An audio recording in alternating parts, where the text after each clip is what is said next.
लिखेंगे पित्त अवजयन। देखिए, तस्य अवजयनम सर्पिस्पानम सर्पिसा च स्नेहनम अधश्च दोषहरणम मधुरतिक्तकषायशीतानां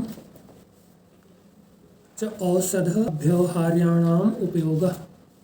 औषध अभ्यवहार्याणाम उपयोगः। मृदु मधुर सुरभि शीतहृदयानां मृदु मधुर सुरभि शीतहृदयानां गंधानां च उपसेवा मुक्तामणि हारबलीनां परम शिशिर वारिसंस्थितानां धारणम उर्सा क्षणे क्षणे अग्र्य चंदन प्रियंगुकालीय मृणाल शीत वात वारि उत्पल कुमुद कोकनद सौगंधिक पद्म अनुगतैश्च आरिभिः अभिप्रोक्षणम सेवनम च नलिन उत्पल पद्म कुमुद सौगंधिक पुंडरीक शतपत्र हस्तानाम सौम्यानां च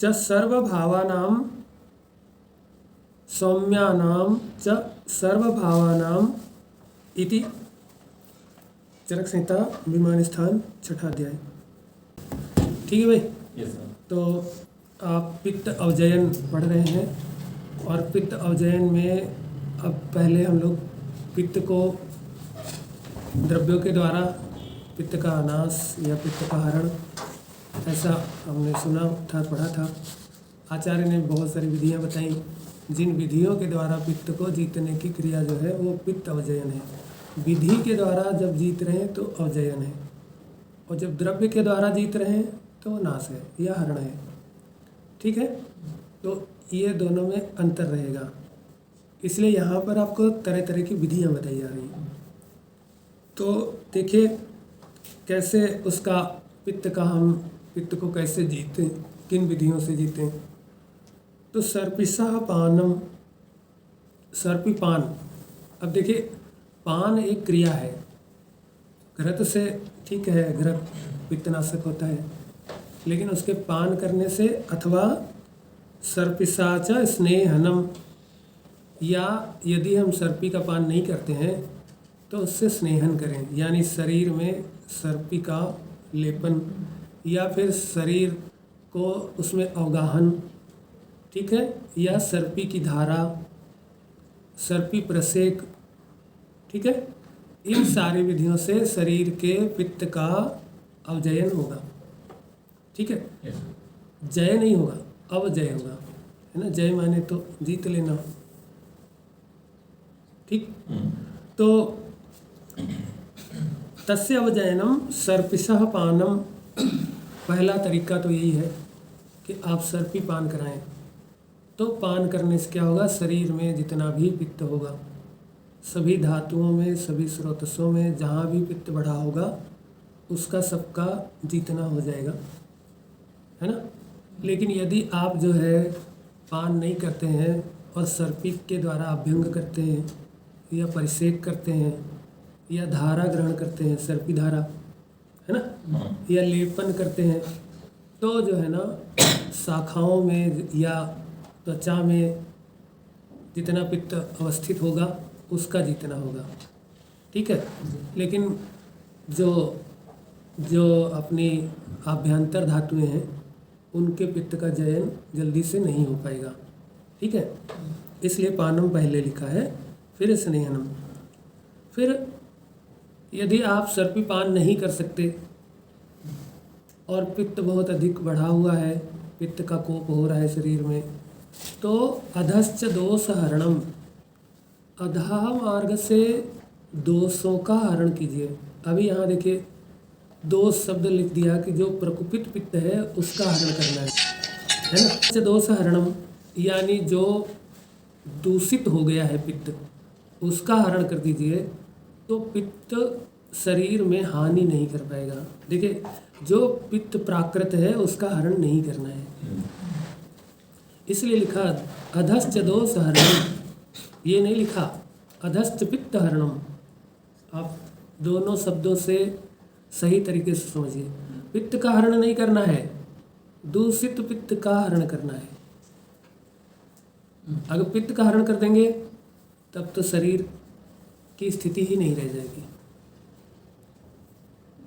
समझ पा रहे हैं कि नहीं? व्यक्ति की सारी इंद्रियां, अग्नि सब शांत हो जाएगी और व्यक्ति मर जाएगा। इसलिए कभी भी पित्त का हरण नहीं करते हैं, ये बात आप समझिए। तो फिर किसका करते हैं? दोष का। और दोष मतलब दूषित पित्त, दूषित पित्त का हरण करते हैं। वो फिर पित्त नहीं है, लेकिन चूंकि पित्त से दूषित होकर के बना है इसलिए उसको दूषित पित्त कह देते हैं, या उसको दोष कह सकते हैं। आप अर्थ समझ पा रहे हैं? तो इसलिए कभी भी पित्त का हरण नहीं करते। ये बात आप, जैसे आप कहें भाई पित्त हरण करने के लिए, तो फिर आप गलत बोल रहे हैं। प्राकृत दोषों का हरण नहीं किया जाता, ठीक है जी? हाँ, इसलिए आचार्य जो भी शब्द लिखते हैं उसमें बड़ा गूढ़ अर्थ छुपा होता है और बहुत सोच समझ के वहाँ पे शब्द लिखा जाता है। ऐसे नहीं लिखा होता कुछ भी लिख दो, कुछ भी लिख दे रहे हो तो कुछ का कुछ हो जाएगा, ठीक है ना। तो अधश्च दोष हरणम यानी यदि आप सर्पिस्पान नहीं कर सकते तो अधा मार्ग के द्वारा दूषित पित्त का हरण करने का विधान करिए, ठीक है, जिसको हम लोग रेचन या विरेचन कहते हैं। फिर मान लीजिए आप शोधन कर्म नहीं कर सकते, तो फिर क्या करें? समन करना है। तो मधुर तिक्त कषाय शीतानाम च औषध अव्यवहार्याणाम उपयोगः। यदि आपका पित्त बहुत कुपित नहीं हुआ है तो, अथवा यदि रोगी जो है वो मृदु स्वभाव का है, बालक है, वृद्ध है, या गर्भिणी अवस्था है, या सुकुमार प्रकृति है, तो ऐसे व्यक्ति को आप अधो दोष हरण करने में परेशानी आ सकती है। तो इसलिए फिर उसका क्या करें? वो मधुर तिक्त कषाय सीतानाम, मधुर सीतानाम, तिक्त सीतानाम, कषाय सीतानाम, और मधुर तिक्त कषाय सीतानाम। यदि कोई ऐसा द्रव्य हो जिसका मधुर रस भी हो, तिक्त रस भी हो, कषाय रस भी हो, और साथ में शीत भी हो, तब वो और भी बढ़िया। ऐसे द्रव्य का आप औषध रूप में अथवा भोजन के रूप में आप उपयोग कराएं। तो अब ये क्या है? पित्त के समन की व्यवस्था है, ना कि पित्त के यानी तिक्त जो प्रपित्त पित्त है उसके शोधन की व्यवस्था ये नहीं है, ये समन व्यवस्था है। और समन हमको जब अत्यधिक पित्त कोप होता है तो नहीं करना रहता है, अल्प पित्त कोप में हमें समन करना होता है। और जो हमने व्यक्ति बताए उनमें भी समन ही करना होता है, उनमें शोधन करना मुश्किल होता है थोड़ा। जो अल्प सत्व के होते हैं उनको भी आप शोधन नहीं कर सकते, नहीं तो वैसे ही प्राण निकल जाएंगे उनके, है ना जी। तो उस स्थिति में आचार्य ने बताया उचित क्या है? उचित तो अधश्च दोष हरणम है। दोष को निकाल दो तो फिर सब समस्या खत्म हो जाए। लेकिन यदि वैसा नहीं कर सकते तो ठीक है, उसको क्रम से काफ़ी समय तक औषध का अथवा उसी रस गुण वीर्य विपाक वाले आहार का सतत सेवन कराते रहिए, तो फिर जो है पित्त का समन हो जाएगा, ठीक है जी। फिर लिखा ये तो आपने रस बताया, कोई और तरीका? तो आचार्य ने बताया मृदु मधुर सुरभि शीत हृदयानाम गंध्यानाम च उपसेवा। ऐसी गंध का उपयोग वो व्यक्ति खा नहीं सकता। आपको ये सारे ऑप्शन दिए जा रहे हैं। अब वैद्य हैं तो आपके पास हजारों ऑप्शन हैं, और वो ऑप्शन जो है व्यक्ति के आधार पे, उसके सत्व के आधार पे, देश आदि के आधार पे आपको दोषाहरण करना है। तो इसीलिए आचार्य तरह तरह के आपको ऑप्शन दे रहे हैं कि यदि कोई मधुर तिक्त कषाय में से किसी भी रस के द्रव्य को खाना पसंद नहीं करता या औषध रूप में लगातार लेना पसंद नहीं है, तो फिर आप क्या करो? ऐसी गंध होनी चाहिए जो हृदय हो, शीत स्वभाव हो, बहुत ही सुगंधित हो। सुरभि माने शीतल सुगंधित दोनों जब होती है तो उसको हम सुरभि कहते हैं। जैसे सुरभि वायु बहती है, यानी मंद मंद सुगंध और शीत युक्त, है ना, शीतलता युक्त वायु जब चलती है तो हम कहते हैं सुरभि वायु का गमन हो रहा है। ठीक है भाई जी। तो लिखा कि मृदु मधुर। अब देखिए मृदु का मतलब हमने भेषज गुण विज्ञान में आपको बताया है कि मृदु माने जो इंटेंस, हाँ इंटेंस जो है ना वो खुशबू नहीं होनी चाहिए, तेज तीक्ष्ण गंध वाला ना हो, मंद गंध वाला हो, उसको मृदु। यानी बहुत ज़्यादा क्षोभ पैदा करने वाली ना हो, बहुत ही अल्प, बहुत ही मंद गंध हो, जिसमें धीमी धीमी या भीनी भीनी गंध, ठीक है, वो मृदु गंध है। मधुर, मधुर का मतलब होती है स्वादु। अब मीठी कोई गंध नहीं होती, कोई गंध को चख नहीं सकता ना, है ना। तो मधुर क्यों लिखा है? यानी मन को अत्यधिक प्रिय लगे, जो मन को स्वादु लगे, ऐसी मन को पसंद आने वाली मंद गंध जो है, जो शीतलता प्रदान करती हो और जो हृदय को हितकर हो, मन को प्रसन्नताकारी हो, ऐसे गंध का प्रयोग करने से भी पित्त का शमन होता है। तो इसीलिए यदि किसी में पित्त बढ़ रहा है, क्रोध बढ़ रहा है, या अनिद्रा की स्थिति हो रही है, या बहुत ही तृषा उत्पन्न हो रही है, तो ऐसी स्थिति में आपको क्या करना चाहिए? यदि बहुत तृषा उत्पन्न हो रही है तो उसमें आप जो है, जो केवड़े की गंध, केवड़े का अर्क डाल के जल में पिलाइए, तो उसको फिर तृषा जो पित्त कोप से उत्पन्न हो रही है नहीं उत्पन्न होगी। ठीक है। और इसके अलावा यदि इसी तरह की मंदगंध जो है उसके कमरे में आप उसका जो है ना छिड़काव कर दें या वहाँ प्रसार कर दें, तो उसको सुंदर गंध की वजह से बढ़िया नींद आने लगेगी। अत्यधिक क्रोध हो रहा है तो आप उसके शरीर में ऐसी गंध का अनुलेपन करिए, ऐसे गंध वाले द्रव्यों का, तो फिर उसको अधिक क्रोध उत्पन्न नहीं होगा, क्योंकि उससे पित्त शमन को प्राप्त होता रहेगा।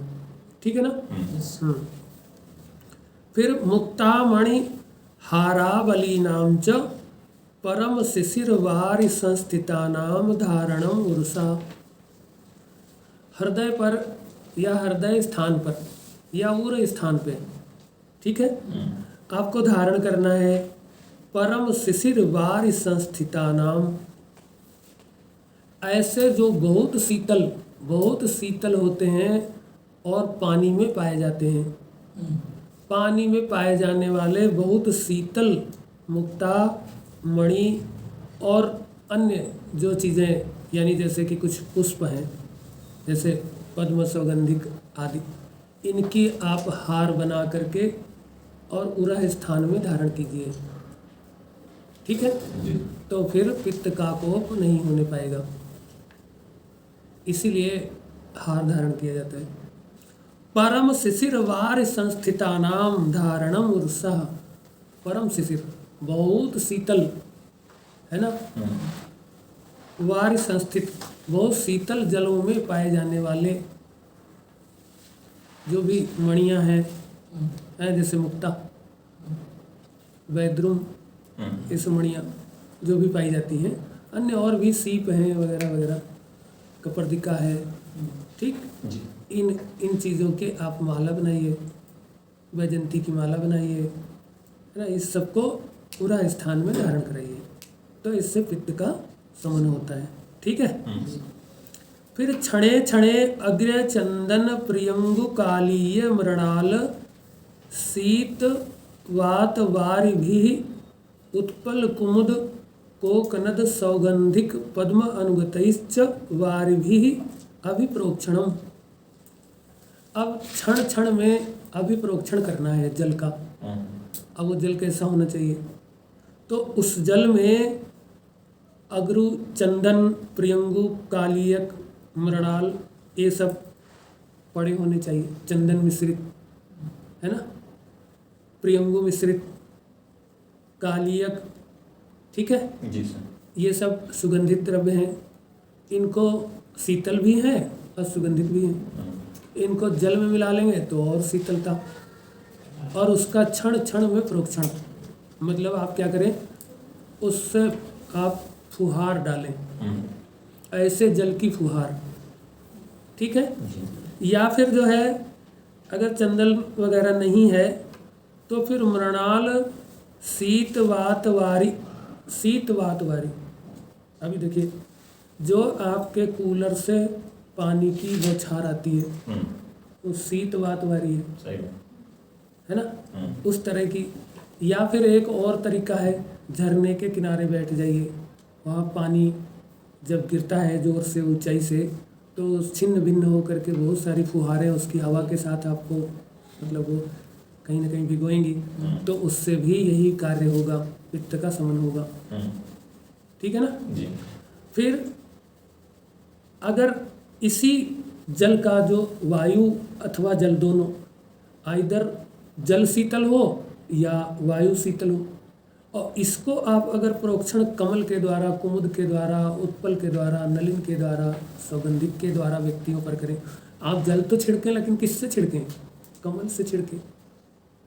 शीतल जल में कमल डुबो डुबो के छिड़कें तो वो कमल के गुण भी उस जल में आएंगे, क्योंकि जल परम योगा ही होता है, तो उसमें शीतलता उसकी अपनी तो है ही, साथ में वो जो उत्पल आदि के जो गुण हैं वो गुण भी आ जाएंगे, फिर वो और शीतलता प्रदान करेंगे। और ये भी मालूम है कि जितने उत्पल आदि हैं ये सब कसाय मधुर रस होते हैं, शीत वीर्य होते हैं। तो अभी तो लिखा है मधुर तिक्त कसाय सीता नाम, है ना जी। तो ये वो गुण भी हो गए, अपरस जल का शीतल गुण तो अपना है ही। तो इस तरीके से भी पित्त का शमन किया जा सकता है, लेकिन एक बार छिड़क देने से नहीं होगा, इसलिए लिखा है कि बार बार। हाँ, वारिभिः अभिप्रोक्षणम सेवनम च।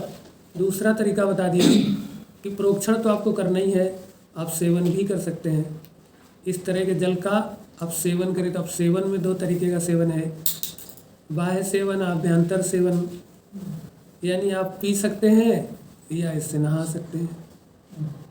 पिएंगे तो भी असर आएगा और ऊपर से स्नान करेंगे तो भी वैसा होगा, पित्त का शमन होगा। फिर लिखा है नलिन उत्पल पद्म कुमुद सौगंधिक पुंडरीक शतपत्र हस्तानाम। इनको हाथ में धारण करें। हाथ का मतलब आप इनको हथेली पे रखें। जैसे आपने देखा कि कुछ देवी देवताओं के चित्र बनते हैं तो उनके हाथ में कमल, वो कमल इसीलिए होता है। हाँ, तो आप समझ गए होंगे, वो हाथ में धारण करने को है। हाथ केवल इसको ही कहते हैं, इतने को, ये हाथ नहीं है, है ना। तो इतने, ये हृदय स्थान है, तल हृदय है, इसलिए यहाँ पित्त का बहुत शीघ्रता से शमन होगा। ठीक है, तो इनको हाथ में धारण करिए, कमल को हाथ में पकड़ के रखिए, थोड़ी देर में पित्त का शमन होने लगेगा, बहुत शीघ्रता से पित्त शमन होगा। फिर अब आपको बता दिया कि भाई एक सिंपल फार्मूला, अंततो गत्वा एक सिंपल फार्मूला, सौम्यानाम च सर्वभावानाम इति। जितने भी प्रकार के भाव हैं जो सौम्य हो सकते हैं, जो सौम्य हो सकते हैं, सौम्य के दो अर्थ हैं। एक तो जिनमें सोम का गुण हो, जिसमें चंद्रमा के समान गुण होना चाहिए, सोम के समान गुण होना चाहिए, यानी जो ओज कारक हो, शीतलता कारक हो, प्रसन्नता कारक हो, ठीक है। ऐसे जितने भी द्रव्य होते हैं, मृदु हो, प्रसन्नता कारक हो, शीतलता कारक हो, ओज कारक हो, वो कोई भी द्रव्य हो, कोई भी भाव हो, द्रव्य होना जरूरी नहीं है, भाव भी हो सकता है। जैसे बहुत सुंदर सुंदर प्रिय मधुर वचनों का श्रवण, बहुत ही प्रिय वचनों का, मधुर वचनों का, हितकर वचनों का श्रवण करने से भी पित्त का शमन होता है, ठीक है। और दूसरा सौम्य का अर्थ है भाई, एक तो होता है मृदु यानी सॉफ्ट। तो आप जितने भी सॉफ्ट चीज़ें हैं, कपड़े सॉफ्ट पहनिए, बिस्तर आपका सॉफ्ट हो बहुत ज़्यादा है, और वचन बहुत ही मृदु वचन हो, व्यवहार मृदु हो, इस तरीके के जितने भी भाव हैं, है ना। अथवा फिर जो आप पे भाव वाले हैं, जलीय भाव की चीज़ें हैं, वो सब भी पित्त शामक होती हैं। जो जलीय भाव जिनमें है ना, जैसे बहुत सारे फलों का रस, बहुत सारे शाकों का रस, क्षीर कि नहीं, जितने प्रकार के क्षीर हैं, ये सभी क्या हैं, सौम्य भाव हैं, ये सब जलीय भाव हैं। तो ऐसे जलीय भावों का भी सेवन करने से पित्त का शमन होगा। इस तरीके से आपने ये पित्त अवजयन पढ़ लिया।